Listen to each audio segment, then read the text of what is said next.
রমাজানের প্রস্তুতি নাম্বার 1, আমার সেটা বলেন। রমাজানের প্রস্তুতি নাম্বার 1 হচ্ছে যত দুনিয়াবি কাজ আছে সেই কাজগুলোকে কমিয়ে ফেলবো। দুনিয়াবি কাজগুলো কি করব? মানে দুনিয়াবি যত কাজ, যত ব্যস্ততা যা আছে এগুলোকে কমায় নিয়ে আসবো, যাতে রমজান মাসে আমাকে বেশি বাইরে দুনিয়াবি প্রয়োজনের বাইরে বের হইতে না হয়, বেশি ব্যস্ততা আমাকে দুনিয়ার জন্য না করতে হয়। মনে করেন যে আপনি চাইলে এখন যদি সামর্থ্য থাকে রমাদান এবং ঈদের বাজার করে রাখতে পারেন, কারণ লাইলাতুল কদর নষ্ট করে ঈদের বাজার, আর রমজানের অনেক রুহানিয়াত নষ্ট করে দেয় দুনিয়াবি বাজার ঘাট, তাই না? সবার সামর্থ্য হয় না, কিন্তু বড় বড় যে বিষয়গুলো আছে, বড় বড় খাবার, মৌলিক খাবার, এগুলো আপনি 2 মাসের জন্য বাসায় রাখতে পারেন যদি সামর্থ্য থাকে। সামর্থ্য নাই তাহলে সেটা আলাদা বিষয়। মোট কথা এটা শুধু একটা বিষয় বোঝাচ্ছি না, দুনিয়াবি যত ব্যস্ততা এগুলোকে কমায় রমাজানের জন্য প্রিপারেশন নিতে হবে। আল্লাহ পাক আমাদেরকে সবাইকে রমাজানের জন্য প্রিপারেশন নেওয়ার তৌফিক দান করেন। এটা হলো মনস্তাত্ত্বিক প্রিপারেশন, যে রমাজান আসতেছে, আমি শাবান মাসেই আমি আমার কাজগুলো গোছাই নিব, যাতে রমজানে আমি ফারেক থাকি ইবাদতের জন্য। বুদ্ধিমানের কাজ না এটা? আল্লাহ পাক তৌফিক দান করেন, আমিন। 2 নম্বর হচ্ছে ভাই, রমাজানের আমরা সবাই 30টা সওম রাখবো বলে নিয়াত করি, আল্লাহ পাক তৌফিক দান করেন, আমিন। কিন্তু এখানে একটা কথা, 2 নম্বরটা হচ্ছে রোজা রাখার মতো রোজা রাখতে হবে। কি বললাম বলেন? রোজা রাখার মতো রাখতে হবে। এটা কেন বললাম, কেন বললেন ভাই? উত্তর দিচ্ছিস। উপোস থাকা, না খেয়ে থাকা আর সওম রাখা এক জিনিস নয়। পানি ছেড়ে দেওয়া, খাবার ছেড়ে দেওয়া আর ইসলামী সওম এক জিনিস নয়। অনেক ধর্মের মানুষ খাবার পানি ছেড়ে দিয়ে থাকে, উপাস থাকে না? হাদিসের মধ্যে নবীজি বলেছেন যে ব্যক্তি রোজা রেখে অন্যায় কাজ ছাড়তে পারলো না, মানে আল্লাহর মাসিয়াত ছাড়তে পারলো না, এই যে কাবায়ের ফাওয়াহিশ এগুলো ছাড়তে পারলো না, অশ্লীলতা ছাড়তে পারলো না, মিথ্যা ছাড়তে পারলো না, বেহায়াপনা ছাড়তে পারলো না, তার না খেয়ে থাকায়, পানি না পান করায় আল্লাহর কিচ্ছু যায় আসে না। আর রোজার বিষয় বুঝলাম। রোজা কাকে বলে ভাই? মানে রোজা মানে হচ্ছে আমি আল্লাহ পাকের সমস্ত নিষেধ ছেড়ে দিব। কি করব? আল্লাহর সমস্ত নিষেধ। রোজা থেকেছি, পানি খাচ্ছি না, খাবার খাচ্ছি না, কার ভয়ে? গোসল করার সময় 1 ঢোক পানি খেলে কে দেখবে? এই চেতনা তখন কাজ করে না? চুপ করে 1 লোকমা ভাত খেলে কে দেখবে? কেউ দেখবে? আল্লাহ ছাড়া কেউ দেখবে? কেউ দেখবে না। তারপর আপনি খান না কেন? কারণ আপনি অনুভব করেন যে আল্লাহ পাক আমাকে দেখছেন। এটাই হলো ইহসান। এটার নাম কি? ইহসান। এটাই বলা হচ্ছে হাদিসে জিবরিলের মধ্যে, আনতা আবুদুল্লাহ কাআন্নাকা তারাহ, তুমি এমন ভাবে আল্লাহর ইবাদত করো যেন তুমি আল্লাহকে দেখতে পাচ্ছো। ওয়া ইল্লাম তাকুন তারাহু, তুমি যদি আল্লাহকে দেখতে না পারো জেনে রাখো ফাইন্নাহু ইয়ারাক, আল্লাহ পাক তোমাকে দেখছেন। এটাকে বলে আল্লাহ কনসিয়াসনেস বা ইহসান বা তাকওয়া। আর তাকওয়া হাহুনা, তাকওয়া কোথায়? এখানে।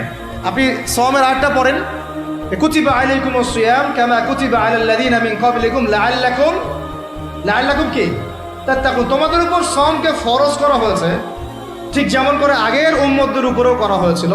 উদ্দেশ্য হচ্ছে লাআল্লাকুম তাত্তাকুন, যাতে করে তোমরা তাকওয়া অবলম্বন করো। তাকওয়া মানে আল্লাহ কনসিয়াসনেস, এই যে আমি খাচ্ছি না, পান করতেছি না, আমি বিশ্বাস করি আল্লাহ আমাকে দেখতেছেন, এই তো। সেই বান্দা কেমন করে রমজান চলে গেলেই বেনামাজি থাকতে পারে? রমজান চলে গেলে কি আল্লাহ তাকে আর দেখে না? সেই বান্দা কিভাবে সুদ খায়, তখন কি আল্লাহ তাকে দেখে না? সেই বান্দা, একই বান্দা কিভাবে জেনা করতে পারে, মেয়েকে নিয়ে কেমন করে বাইকে ঘুরতে পারে, কেমন করে গায়রা মাহরামের সাথে আমরা করতে পারি, ফ্রি মিক্সিং করতে পারি, কেমন করে সে জুয়া খেলতে পারে, কেমন করে সে মাদক খাইতে পারে, কেমন করে সে আল্লাহ দ্রোহী আইন বাস্তবায়ন করতে পারে, যদি সে এই চেতনা থাকে যে আল্লাহ আমাকে দেখছেন। এই চেতনাটাকে বদ্ধমূল করার জন্যই রমাজান আসে। বলেন সুবহানাল্লাহ। আমি বুঝাতে পারলাম রোজা রাখার উদ্দেশ্যটা কি? ওই জিনিসটাকেই আমাদের ভিতরে ইনস্টল করাই হলো উদ্দেশ্য। লাআল্লাকুম, অবশ্যই বলেন লাআল্লাকুম তাত্তাকুন। তাকওয়া কি কিনতে পাওয়া যায় বাজারে? এই যে আল্লাহ পাক আমাকে দেখছেন, আমি খাবো না, আল্লাহ আমাকে দেখছেন, আমি পান করতে পারবো না, আমার রেস্ট্রিকশন আছে, পিপাসায় গলা ফেটে যাচ্ছে একেবারে রোদের মধ্যে, তাও খাচ্ছি না কেন? কার ভয়ে? ওইটাই জীবনের সব ক্ষেত্রে বাস্তবায়ন করার জন্যই রমজান আসে। বুঝতে পারি নাই মনে হয়? ওই চেতনাটাই, একই চেতনাটাই জীবনের সবগুলো কাজে বাস্তবায়ন করার জন্য কি আসে? রমাদানের সওম আসে। আমরা শুধু রোজার ফজিলত নিয়ে বয়ান করি, রোজা রাখলে 70 গুণ নেকি হবে না, 70 গুণ হবে, 700 গুণ বাড়াই দিবে। মূল কথা ফজিলত তো ফজিলত পাবোই, মূল কথা এইটা, তাকেও অবলম্বন করতে হবে। আল্লাহ পাক আমাদেরকে তৌফিক দান করেন। কয়টা বলছি বলেন ভাই? 2টা মনে থাকবে। 1, দুনিয়াবি কাজ কমায় ফেলা। 2, কি রোজা রাখার মতো রাখা। 3 নাম্বার হচ্ছে, এটা আমার নিজস্ব একটা পরামর্শ আর কি। 3 নাম্বার হচ্ছে রোজা রাখার জন্য আমাদের সাহারি করতে হয়, ইফতার করতে হয়। এই তো আল্লাহর ওয়াস্তে সাহারি এবং ইফতারে মুসলমানের মতো খাবার খাবেন, জানোয়ারের মতো খাবার খাবেন না। সাহারি এবং ইফতার এই দুটোতে কি খাবেন? মুসলমানের মুমিনের মতো খাবার খাবেন, জানোয়ারের মতো খাবার খাবেন না। আল্লাহ পাক বোঝার তৌফিক দান করেন। মানে আমরা কিন্তু সাহারিতে কি করি জানেন? 60 পেট খাই। কয় পেট? নবীজি বলেছেন খাবে পেটের 1 ভাগ খাবার, 1 ভাগ পানি, 1 ভাগ, আবার বলি 1 ভাগ খাবার, 1 ভাগ পানি, 1 ভাগ।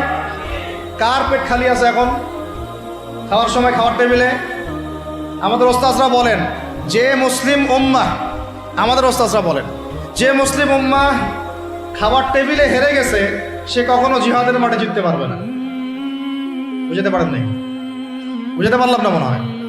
যারা খাওয়ারের টেবিলেই হেরে গেছে, এখানেই তো আপনি সুন্নাহ মাফিক খাইতে পারতেছেন না, প্রবৃত্তির কাছে হেরে গেলেন, গপ গপ গপ গপ করে খাচ্ছি 7 পেট ভর্তি করে।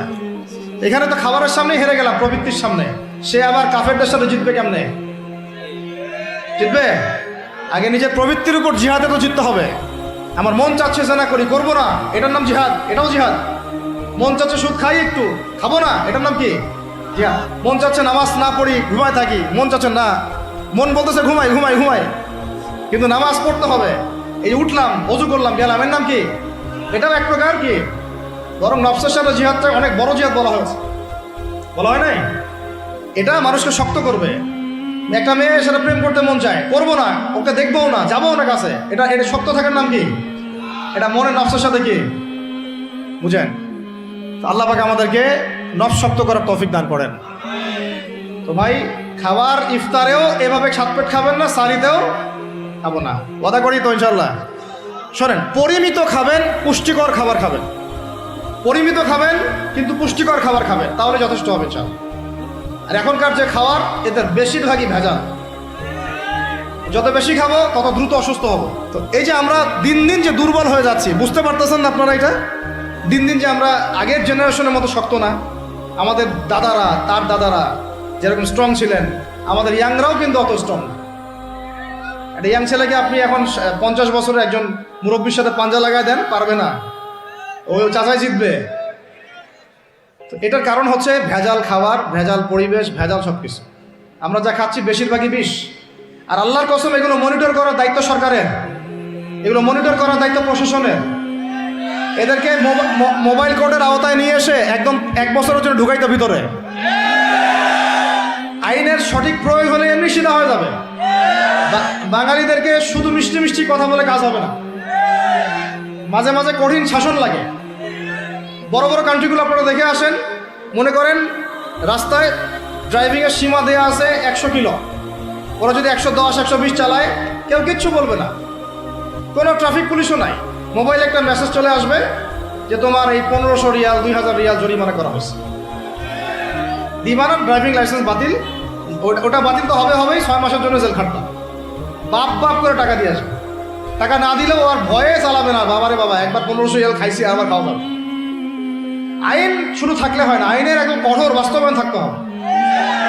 এই জিনিসটা যদি থাকে, দেখবেন সমাজ ঠিক হয়ে গেছে ইনশাআল্লাহ।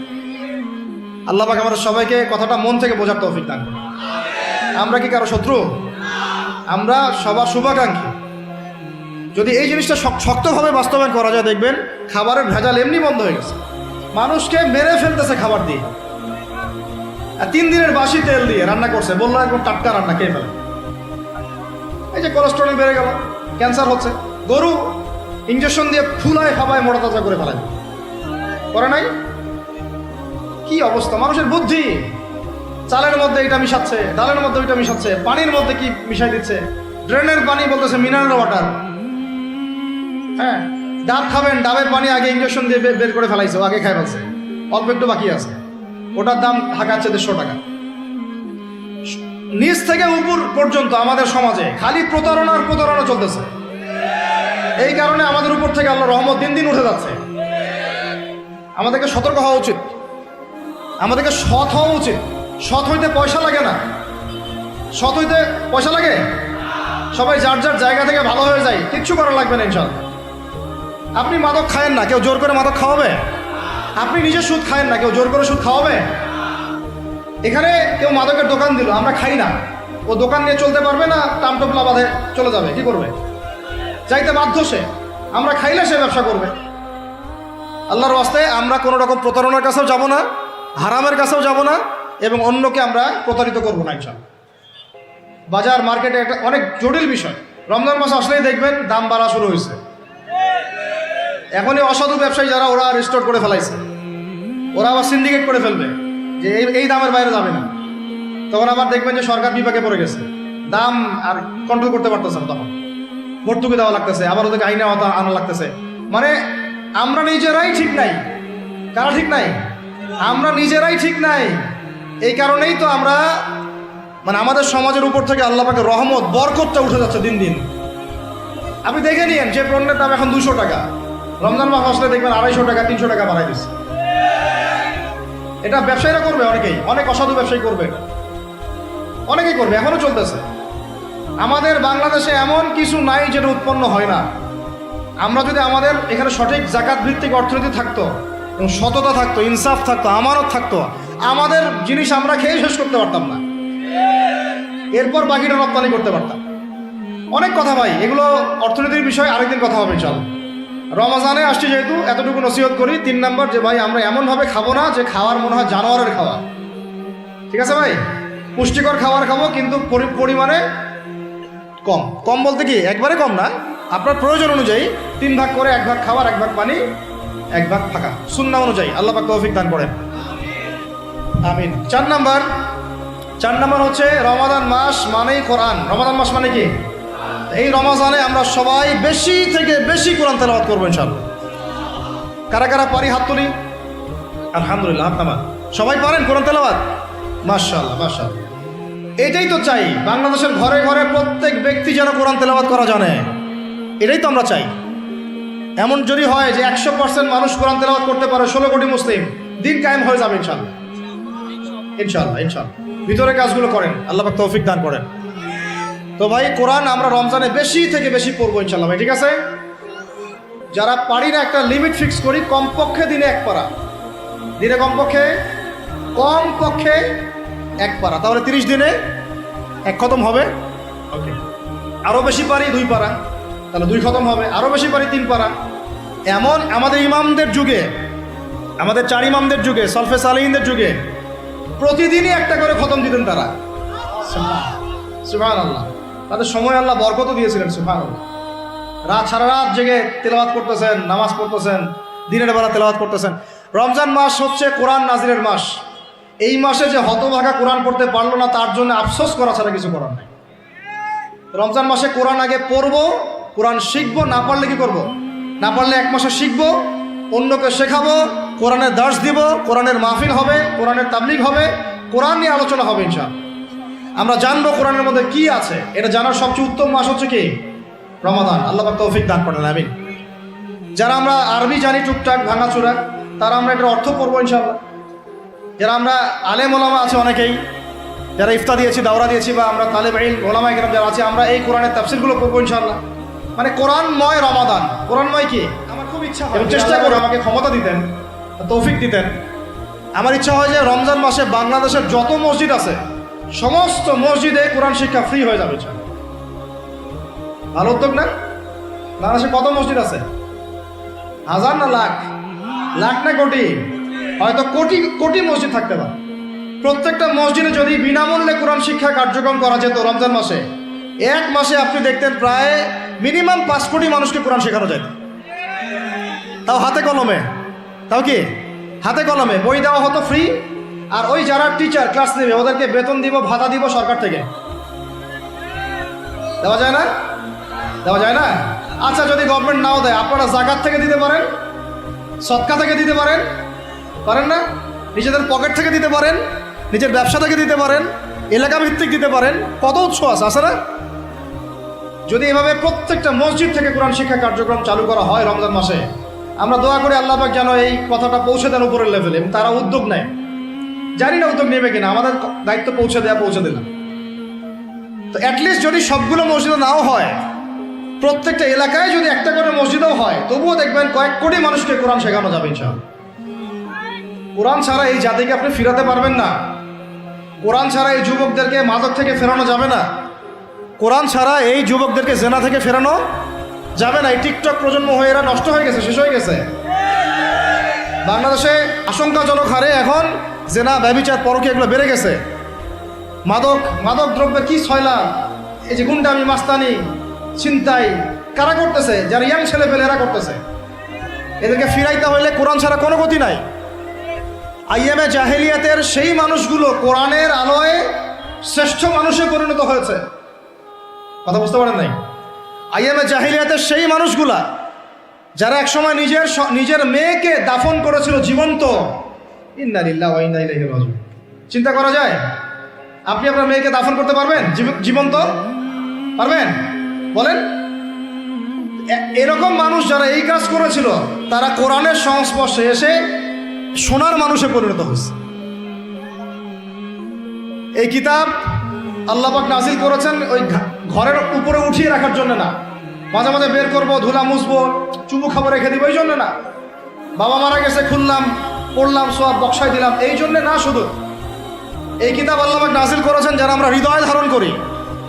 কোথায় ধারণ করি? তো হৃদয়ে ধারণ করবো তো তখনই যখন আমি বেশি তেলাওয়াত করব, বেশি বেশি পড়বো, সবাইকে পড়াবো, শেখাবো। আল্লাহ পাক আমাদের সবাইকে কোরআনের বিপ্লব ঘটানোর তৌফিক দান করেন, আমিন। তো প্রিয় ভাইরা, 4 নম্বর কাজ, কোরআন শিখবো, পড়বো, শেখাবো, দর্শ দিব। কোরআনের একদম বিপ্লব। রমজান মাসে ইনশাআল্লাহ কোরআনময় রমাদান হবে। রমজান মাসে অন্য কোনো বইও পড়ার দরকার নেই। প্রয়োজনে কোরআন পড়েন, হাদিস পড়েন আর কোরআন পড়েন। কোরআন এবং হাদিস, অন্য কোনো বই, বিষয়ভিত্তিক বই পড়ার দরকার নাই। আর অ্যাটলিস্ট 1 মাস আপনি না পড়েন। এরপরে আসি 5 নাম্বার।